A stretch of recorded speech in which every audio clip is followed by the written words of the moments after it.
Blog Talk Radio.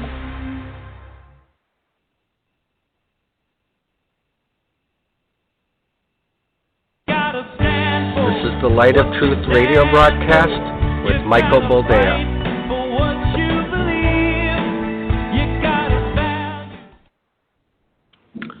All right, welcome to the program and thank you for joining us. This is the Light of Truth radio broadcast. I am your host, Michael Boldea, and as has become customary, I will inform you from the beginning, from the get-go, as it were, that this is a recording and it is not live. That's the bad news. The good news is that we are recording the same day that this is supposed to air, which is October the 8th, year of our Lord 2020. Last week we decided to play something that I recorded a few years back because it fits. It is analogous to the times that we're living in and the things that we're seeing, and it gave some insight into what we can expect in the coming months, in the coming years, and if the Lord tarries, in the coming decades. But since I'm more of a realist than I am an optimist, if we can get a few more years out of this dying donkey, then it's all good. So with everything that's happened over the last 2 weeks, I feel I need to remind you that it's only been 2 weeks. Donald Trump got coronavirus. He recovered from the coronavirus in this time. We had a vice presidential debate. And I'm picking up on a few things that I don't know if anyone else is picking up on. But if they were so certain that all the polling is correct, if they were so certain that this was going to be a blowout by one Joseph, where am I, Biden, they wouldn't be acting the way they're acting. The latest that I came across is that Speaker of the House, Nancy Pelosi, hinted at a plan Thursday to remove President Donald Trump from office using the 25th Amendment of the U.S. Constitution. Pray tell, if they're so certain that November 3rd is going to go in their favor, why waste the time to attempt to remove him using the 25th Amendment of the U.S. Constitution? You have to realize that, because I know what some people are going to say, well, it's to keep from filling the Supreme Court seat. Sorry, that horse is already out of the barn. He already nominated Comey Barrett, and so now it's up to the Senate to confirm. Donald Trump already did his job. Even if they managed to somehow use the 25th Amendment of the Constitution to remove him from office, the Supreme Court seat would still get filled. Now, the question is this: how will the general populace react to this lunacy? Because this is what it is. If you can't win fair, then you change the rules. If you can't change the rules, then you upturn everything. It's a sad day when people would rather they rule over a heap of ashes than not rule at all.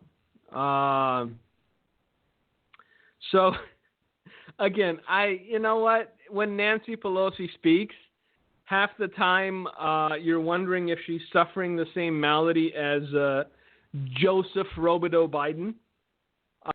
But this is verbatim Nancy Pelosi's words. Tomorrow, by the way, tomorrow. Come here tomorrow.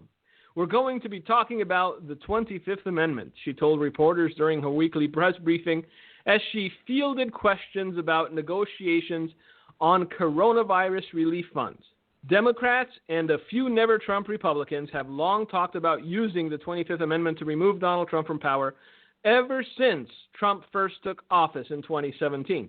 Now, I know it's only been 2 weeks, but a lot of things have come out in these past 2 weeks, one of which was that the whole Russian collusion thing was manufactured by the brain trust of Hillary Clinton and company, and then it was run up the flagpole and approved by one Barack Hussein Obama, he of the former administration. So these people have had it out for this president since the moment the election went his way. Even before that, they were trying to undermine this man even before the election when they realized that he would be the front runner, even though they were supremely confident that they would win in a landslide, because who doesn't love Pantsuit Barbie? It's Hillary Clinton we're talking about. Every Park Avenue snob knows that Hillary is a lady. And when you put her up against a Neanderthal like Donald Trump, of course the nation's going to swing her way. Well, it didn't, but the plan was in place. And they've made this man's life hell for the last 3.5, almost 4 years. They've accused him of treason. They've accused him of betraying the country. They've accused him of colluding with the Russians. And all of it is now documented, was a fallacy, fraud, an invention of imagination that was spawned with one Hillary Rodham Clinton saying the following words: "What if we can tie him to, Russian collusion?" So tomorrow, by the way, tomorrow, as Nancy said, come here tomorrow. Look, these people are pushing for civil war. This is what's happening, because the average American, the quiet majority, the silent majority, those guys just sitting in their basements and loading clips and buying brass, who want to be left alone, who want to keep to themselves, they're starting to feel the pressure of it all. They're beginning to tear at the seams. And you can only push people so much before people start pushing back. But let's read this, and then we're going to go into what's happening in my neck of the woods, which is Wisconsin, because it's setting a horrible precedent. If we're going to start implementing mob rule, then we won't be going anywhere good as a nation. I'm sorry to tell you. But we'll get into that a little bit. Let's read what Nancy had to say, what we can expect tomorrow. Come here tomorrow. The text of the 25th Amendment reads, "In case of the removal of the president from office or his death or resignation, the vice president shall become president. Whenever there is a vacancy in the office of the vice president, the president shall nominate a vice president who shall take office upon confirmation by a majority vote of both houses of Congress." Section 3. Whenever the president transmits to the president pro tempore of the Senate and the Speaker of the House of Representatives his written declaration that he is unable to discharge the powers and duties of his office, and until he transmits to them a written declaration to the contrary, such powers and duties shall be discharged by the vice president as acting president. So even though when Donald Trump confirmed that he had the coronavirus and that he was being taken to Walter Reed Medical Center, there were actually reporters asking Nancy Pelosi if she'd measured for new drapes in the Oval Office. Apparently they just hopscotched over Mike Pence completely. They just hopscotched over the vice president and went right to Nancy Pelosi, president. If that doesn't give you a wake-up call, nothing will, kiddies. President Nancy Pelosi. Can you imagine? So whenever the vice president, a majority of either the principal officers of the executive departments or of such other body as Congress may by law provide, transmit to the president pro tempore of the Senate and the Speaker of the House of Representatives their written declaration that the president is unable to discharge the powers and duties of his office, the vice president shall immediately assume the powers and duties of the office as acting president. So this is insane. If they do this, there's no coming back from this. And I think that sane, rational, normal people are going to get so fed up that it can turn very ugly very quickly. Because last week, social media was abuzz with the suggestion of using the 25th Amendment to remove Trump from office, given his coronavirus diagnosis. Oh, by the way, you know how the other side is supposed to be the sympathetic, empathetic, magnanimous ones? We're all heartless trolls. We don't know anything. We're just drudging along in existence, waiting to die, while they, with their hearts wide open, receive the world as their brother. You should have seen what some of these people tweeted out and declared via Zoom or Skype or whatever they use, because nobody's, going into studio anymore. You should have seen the vile things they were saying about the president. These are supposed to be the people of empathy, by the way. They're superior to you. They look their noses down on you. By your very nature and theirs, you are inferior and forever shall be, because they have cornered the market on kindness and generosity, on feeling feelings that you've never felt, that you can never hope to feel. Yet these bleeding hearts, these oh so empathetic souls, wish death upon a man for no other reason than he beat Pantsuit Barbie in 2016, and they disagree with his politics. And once again, because I'm going to keep reminding you of this over and over, it's very important. If all the people that we can readily say are the most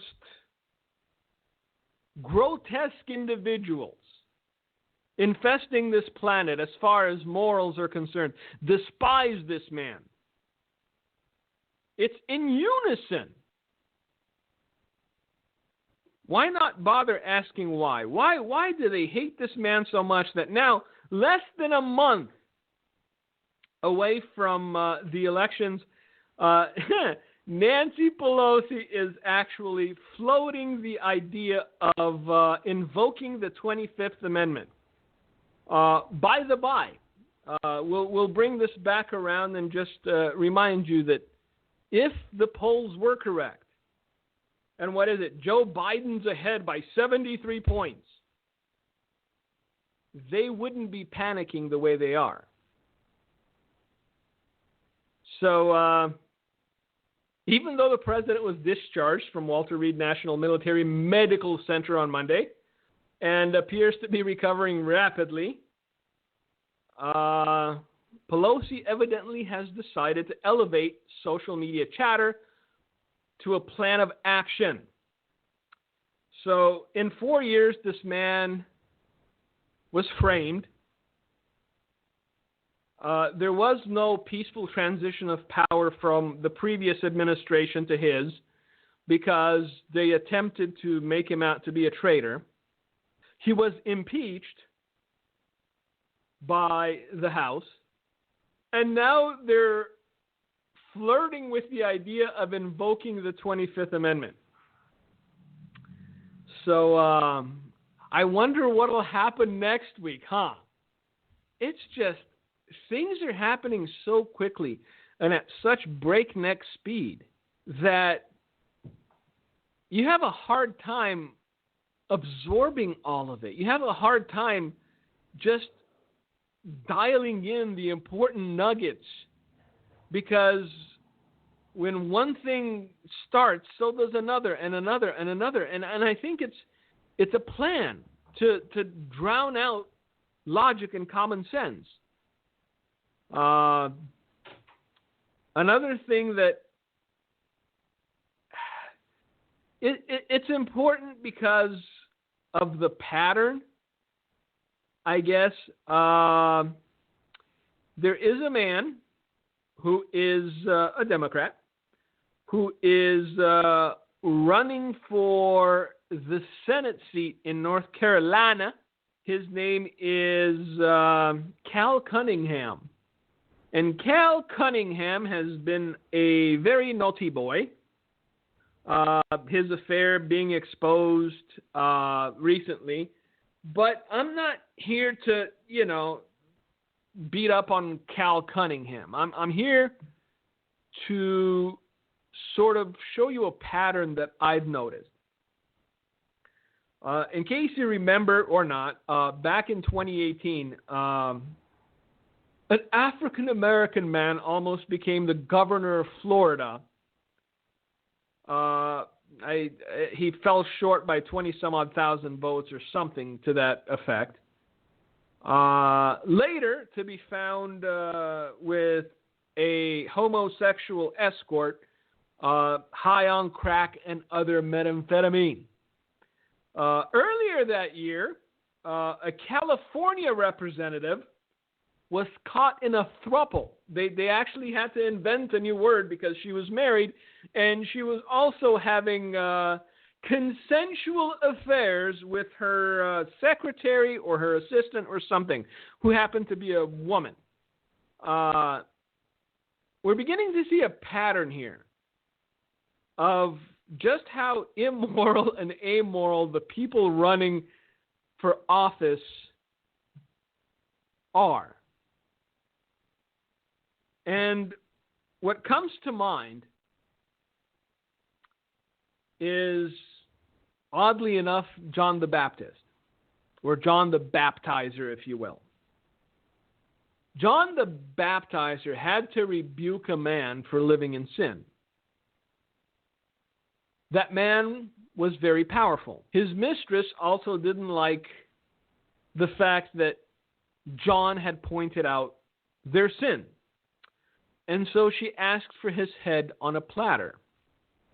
When amoral and immoral people have power,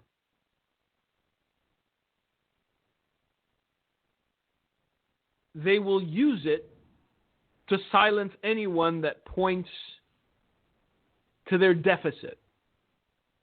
They will use it to silence anyone that points to their hypocrisy, to their hedonism, to their sin, to their adultery, to their throuplism, whatever it is. So rather than have to deal with amoral and immoral people in power, why not do what we can to keep them from gaining power? Would that not be a much wiser use of our time? You know where I'm going with this? Because there's still a lot of Christians sitting on the sidelines going, well, whatever it's going to be, it's going to be. But why not speak your mind while you are able to, while you can, while there's no repercussion, violent or otherwise, for speaking your mind? So, yes, the Senate race in North Carolina has been upturned. Tom Tillis looks like he's going to take this one home, but I've been surprised before. As I was saying, in my neck of the woods, there was a black police officer who shot a black Ute who had a gun and was about to walk into a mall. Now, the officer, and they tried to keep a lid on the fact that he was black for the longest time. His name is Mensa, so it doesn't sound like an African-American name. Never once did they say, by the way, the cop who shot the black kid also happens to be black. Because it would have diluted the rage. It would have diluted the anger. And those presenting the news, those presenting the narrative, as it were, don't want to dilute anything. Now, what they're not figuring into the equation is the fact that once you let a rabid dog off the leash, it's very hard to control it. They haven't thought about it that far ahead. They just want power for now, and so they'll use anger, and they'll use perceived social injustice, and they'll use perceived racism or whatever to make people angry enough to go and loot and burn and kill, because they believe that if they can make things bad enough, people will just take the alternative. Even though the alternative is not promising that anything will calm down if they win. In fact, I think the other side will be more emboldened. But here in Wisconsin, in the city of Wauwatosa, which isn't far from me, I live 20 minutes away, if that, from Wauwatosa. Apparently, mob rule is all the rage. Because yesterday it was announced that the district attorney was not going to prosecute the cop. There was no way you could prosecute a cop basically for employing self-defense. The kid had a gun. He pointed it at the cop. He wanted to go into the mall. What did you expect the cop to do? I know. Take Joe Biden's advice. Don't aim for the chest. Aim for the leg. Thank you, Joe. Your services are no longer needed. Now, a large crowd of protesters in Wisconsin began smashing the windows of homes and businesses as they moved through a residential neighborhood. The protesters marched in violation of a curfew put in place in the city of Wauwatosa that began at 7 p.m. And if you look for the images, you can find the images. These were anything but peaceful protests. But this is how they're being framed. They're no longer just attacking businesses and looting. They're now attacking homes.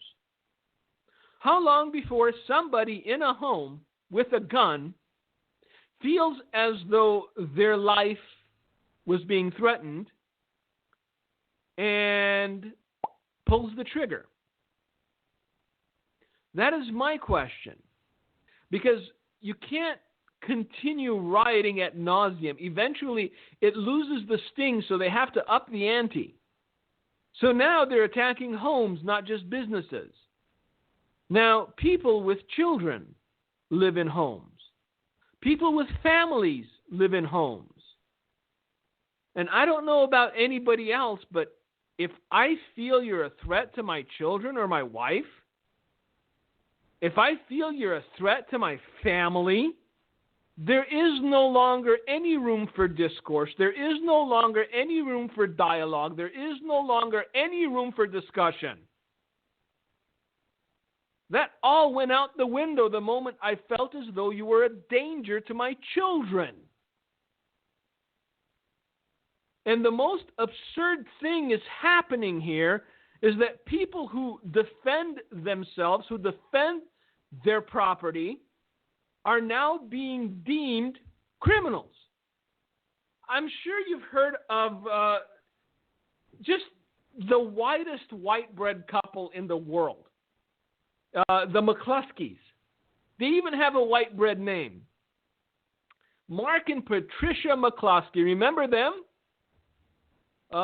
Peaceful protesters broke through their fence and were on their property, and Mark and Patricia McCluskey came out with their legally purchased firearms to protect their property. And guess what happened? This happened, let's see, when was it? 2 days ago.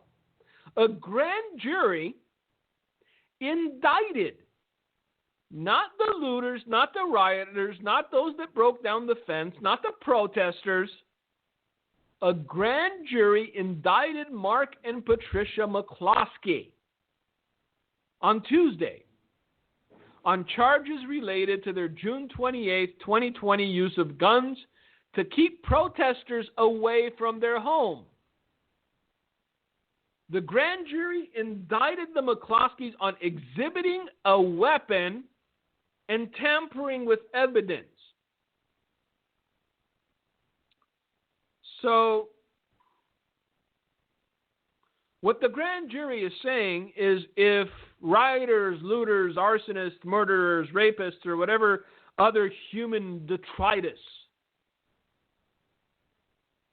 comes to your home, attempts to break in, to loot, to kill, to murder, just shut up and take it. You have no right to defend your property, says the grand jury. You have no right to defend your home. How dare you? How dare you exhibit a weapon? This is what America is becoming. This is what is happening in countless cities, and I think Nancy Pelosi and her clan have realized that this left a sour taste in so many people's mouths that Donald Trump is going to win re-election in a landslide. And so now their only recourse is attempting to invoke the 25th Amendment. Look, I tell you. Because right now you have, I'm seeing ads popping up in some of my feeds. Charismatic Christians for Joe Biden. Evangelicals for Joe.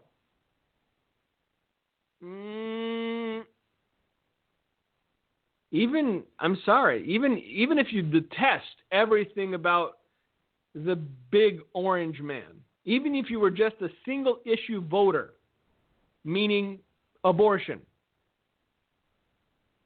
calling yourself an evangelical for Joe would be like calling yourself, a vegan for lions. Just it doesn't jibe. It doesn't make sense, man. But they are pulling out all the stops. They are doing everything they can, and we're still about 3 weeks out. And it's only going to intensify.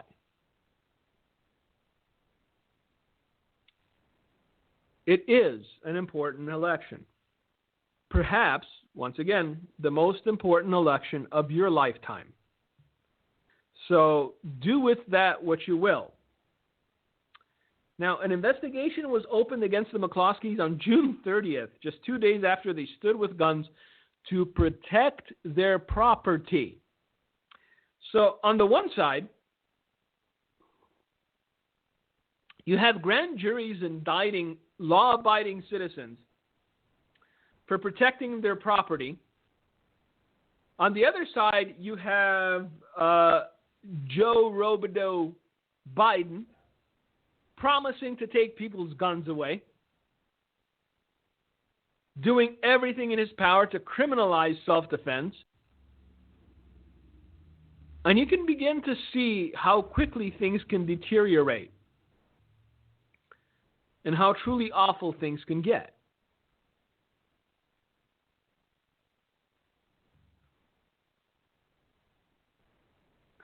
This is why decent people can't be disengaged. This is why decent people can't be on the sidelines and just consider themselves spectators. This is why decent people need to make their voices heard. Because you have activists who have now filled positions of power, like this prosecutor in St. Louis. These people were defending their property, and you're going to prosecute them. You're going to indict them.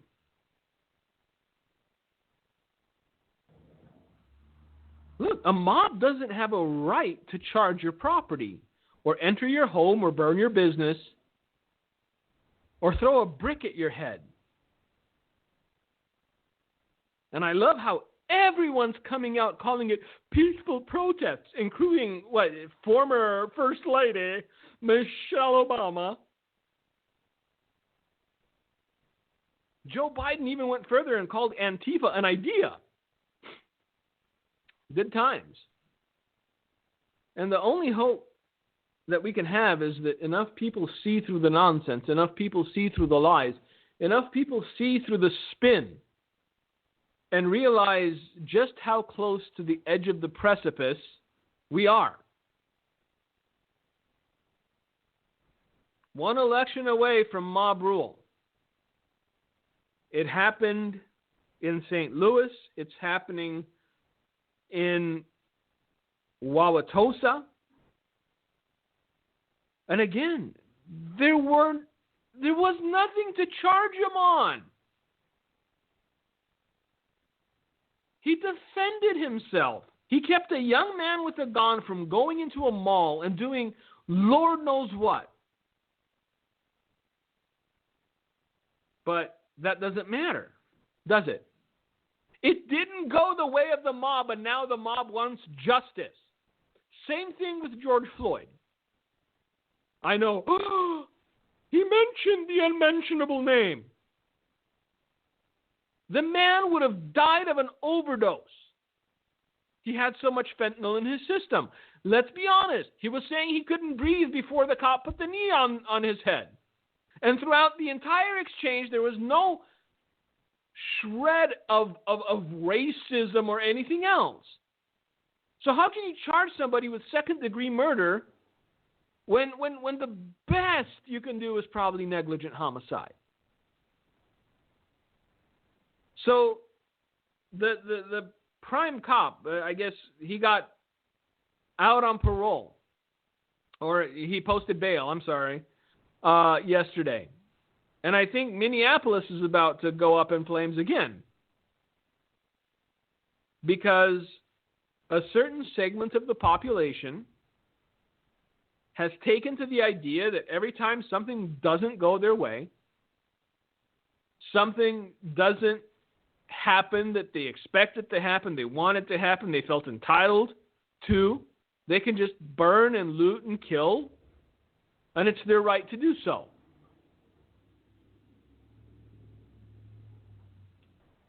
Far as I know, only one candidate for president has condemned what we're seeing. Just a thought. So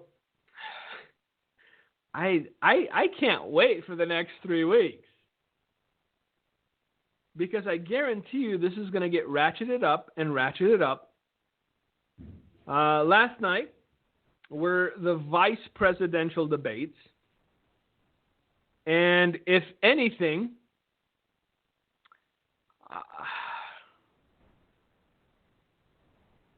I guess it just reminded people why Madam Harris, or as she likes to be referred to, Kamala Harris, was the first to drop out of the presidential contention back when they were all fighting for the prime slot.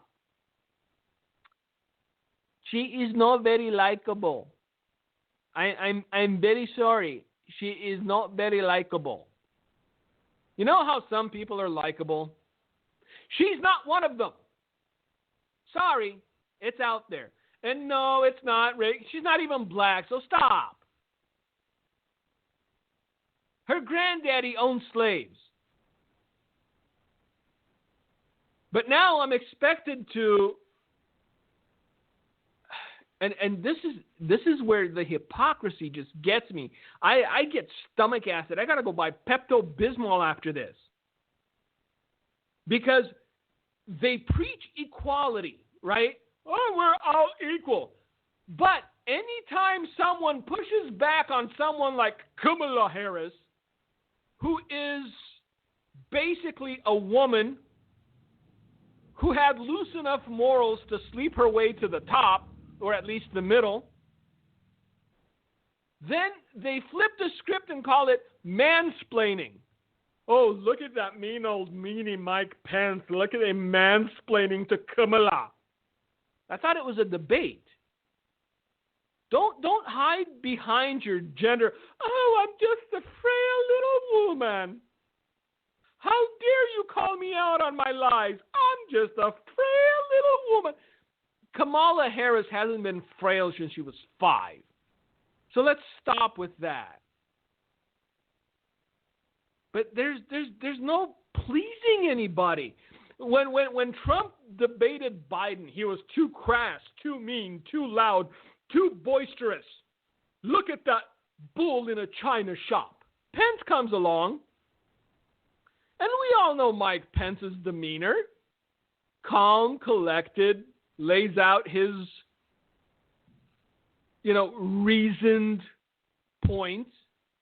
Well, Mike Pence was just too flaccid. This is a direct quote from a female MSNBC reporter. Mike Pence was just too flaccid. So you can't, they're always going to find something, do you understand? They're always going to cover for Joe Biden and Kamala Harris. They're always going to find something to moan about when it comes to our side, because they've cast their lot already. It's not as though there's impartial journalism going on. If you think that's the case, then I don't know where you've been. But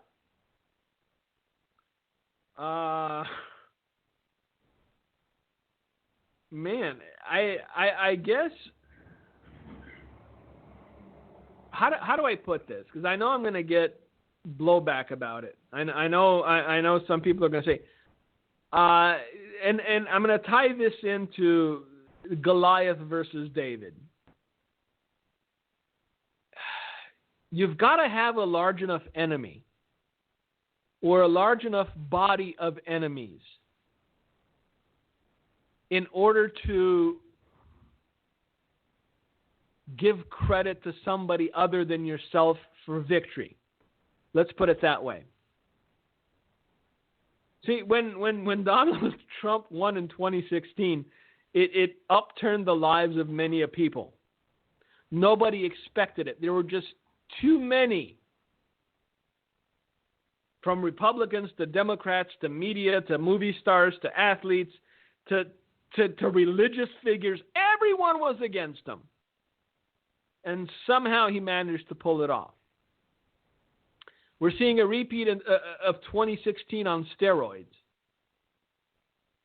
But I guess in order for you to understand that some things are providential, the resistance and the enemy has to be large enough for everyone to just realize that it was not the hand of man that brought about victory. I'm just going to leave it at that. I'm not going to go any further or any deeper,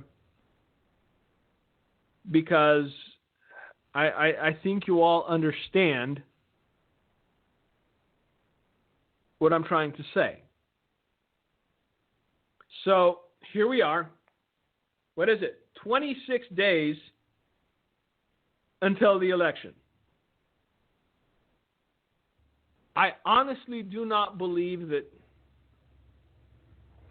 there are any undecideds. I don't believe that anyone is sitting there going, I don't know who I'm going to vote for. It's just so complicated.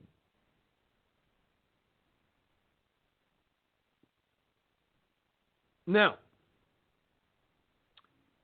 for those of you losing heart, because I've read your emails, I've seen your messages. Brother, look at the polls. How can people be so dumb? Look at those polls.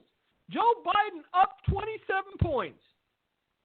Now, I was a wee bit younger in 2016. I was 41 years old.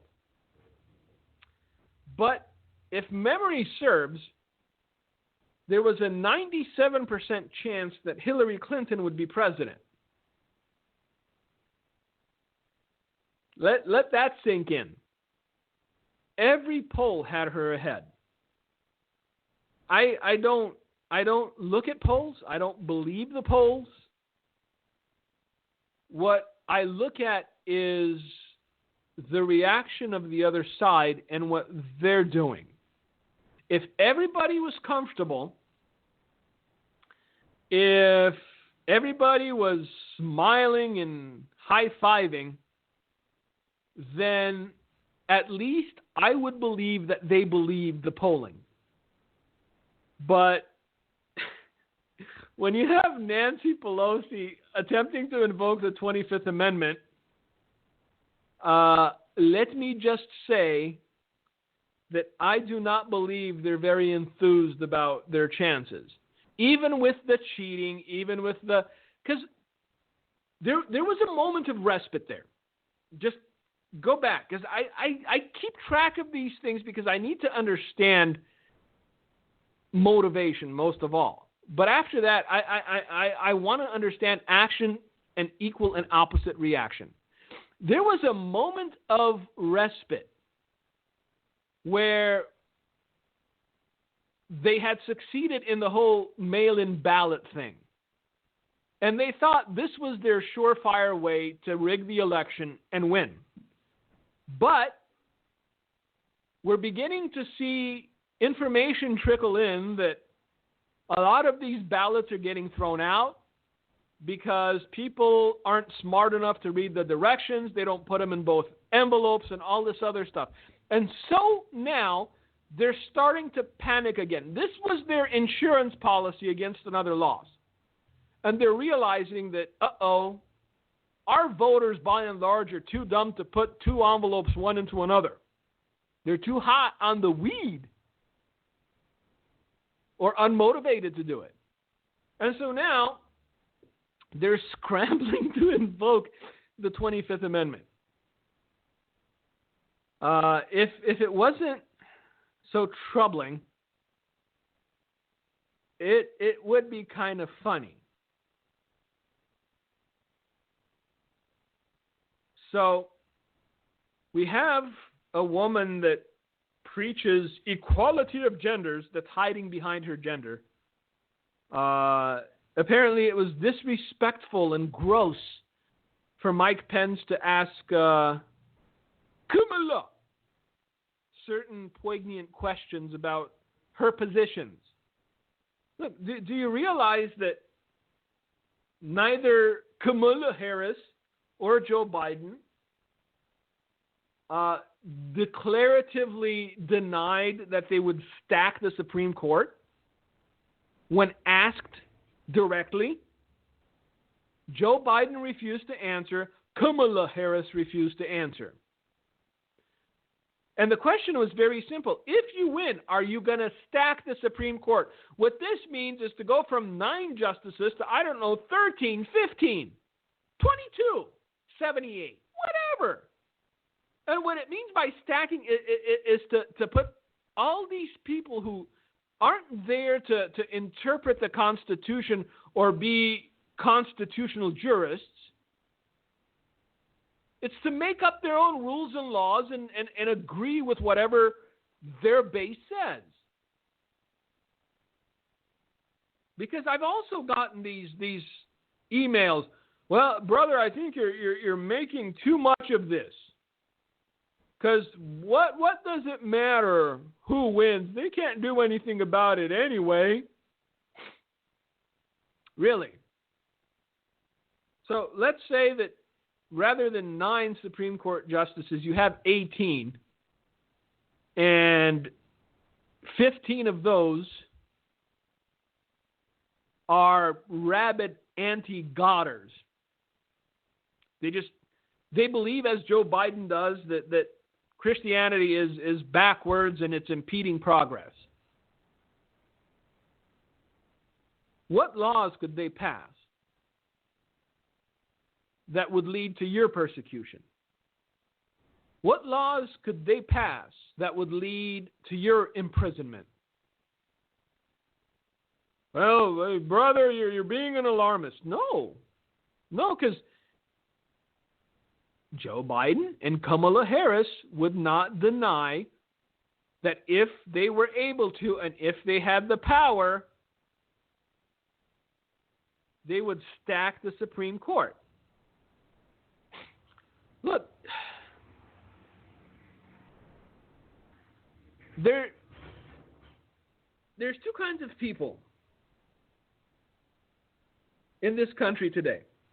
There are people who believe other people at their word when they tell them they intend to do something.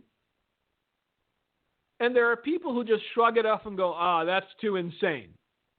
They'd never do that. The reason they haven't yet done it is because they haven't had the power to do it. Understand this. It's not for lack of desire. It's not for lack of trying. It's not for lack of want. These people have not implemented their lunatic ideas simply because they've been so unpopular, in the minority, and powerless to do it. If they get power, every single just thing that you would never think normal people would agree to, they will pass in an instant because they know how to use power once they attain it. That's the problem with our side. We're timid about using power when we attain it. This is why I hear, well, in the spirit of brotherhood and reaching across the aisle, we should wait until after the elections to vote on a new Supreme Court justice. No. No, no, no, no, no. Because they wouldn't do it. I guarantee you, if the roles were reversed, whoever they handpicked would have already been up for a vote, and they would have been just pushed through. But see, they always expect our side to be magnanimous, as they pretend to be. Reach across the aisle, why don't you? Because there's crazy people across the aisle, and I'm afraid they're going to bite my finger. That's why I'm not reaching across the aisle. Because across the aisle, there's people who believe that cow farts will be the end of us. There's people who believe that population control is a viable concept. There's people who believe that there's more than two genders. There's people who believe that mothers who give 5-year-olds drugs that will inhibit their progress, that will forever alter them, are brave. Not crazy. Brave. Look at that brave mama. Giving testosterone blockers to her 4-year-old. Because as they were walking through Walmart one day, little Bobby picked up a doll. And a mama knows her baby.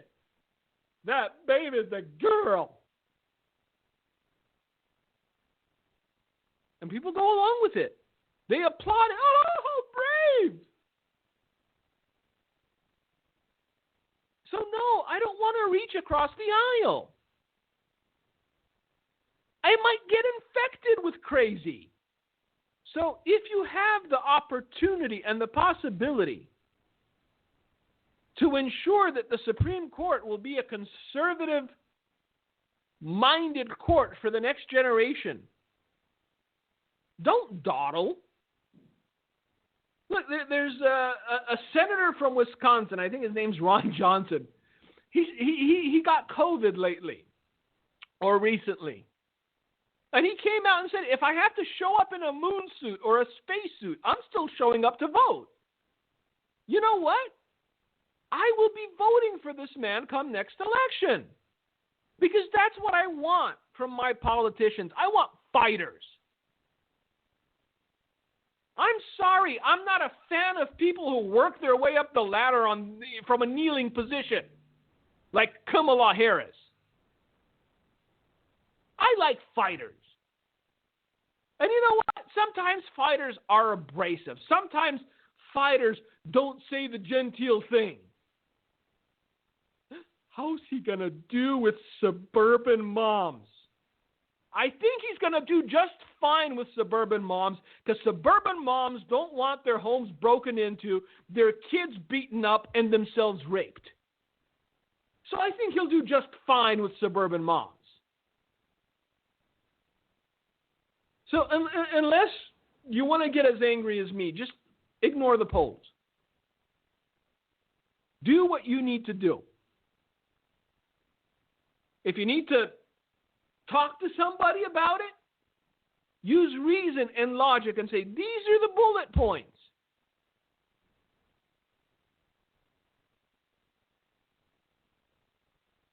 Anyway, oh wow, we're almost out of time again. And I was going to get into 1 Samuel 17 too. But it's been an interesting couple of weeks. I mean, wow. It's one just curveball after another. And I guess the newest one is the invocation of the 25th Amendment. Good on you, Nancy. So the next time you think that they got it in the bag, the next time you think that, oh my, we're losing, ask yourself, why, oh why, would Nancy Pelosi even float the idea of invoking the 25th Amendment if they thought they had it in the bag?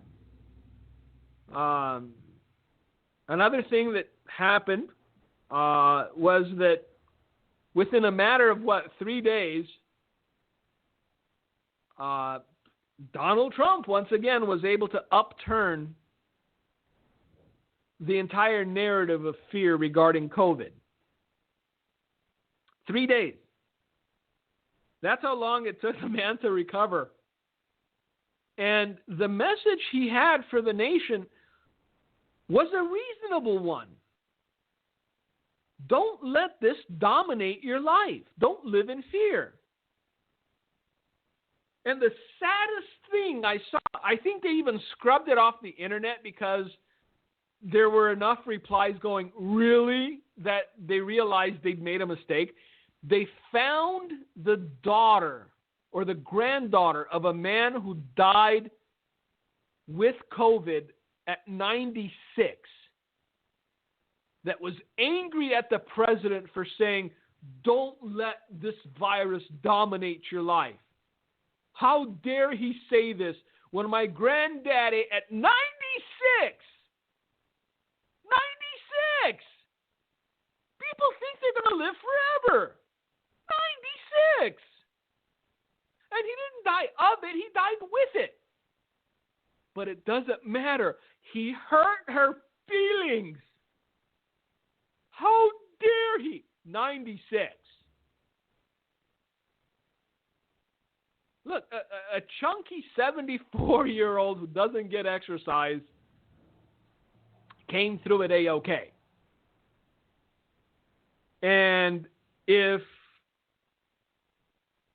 the nation saw that this wasn't a death sentence, then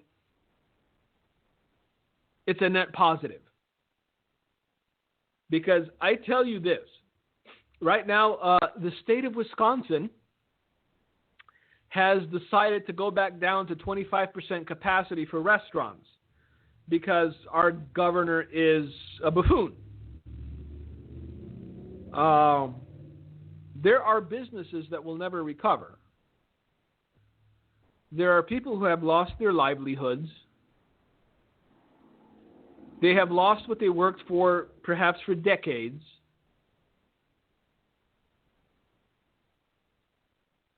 And if given the choice, I think more people than we realize would rather have flu-like symptoms for 3 days and be able to continue running their business and paying their employees and paying their mortgage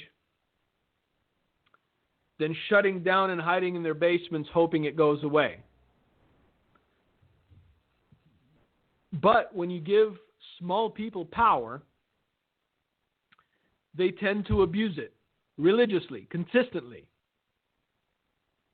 When you give small people power, it gets very addictive very quickly. It's like a drug, and some of these governors have gotten a taste. And they like it. And so they're going to try to drag this out for as long as they can.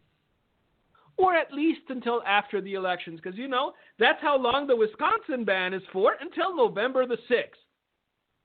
After that, it'll go away. Wink, wink, nudge, nudge.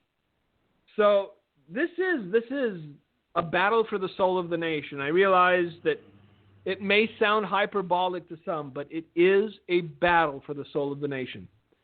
So where we go, God already knows, but we still have to do our part. Because to bring it full circle, why did David have to be there anyway? If God was in control, if God could have cut down and smitten Goliath, why did David have to be there? Ask yourself that question before you decide to sit on the sidelines. God could have taken care of it. But you know what? God uses people. And God uses obedient people. And people who present themselves and say, I will go and I will do. Not in my strength, but in His. So that's my nugget of the week for you. Dwell on that. Meditate on it.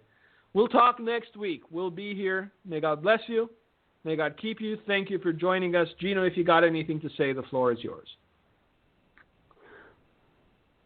Thank you so much, Mike. I just want to mention a couple things. Michael will be speaking at our Final Stand 2020 rally. That is October 31st.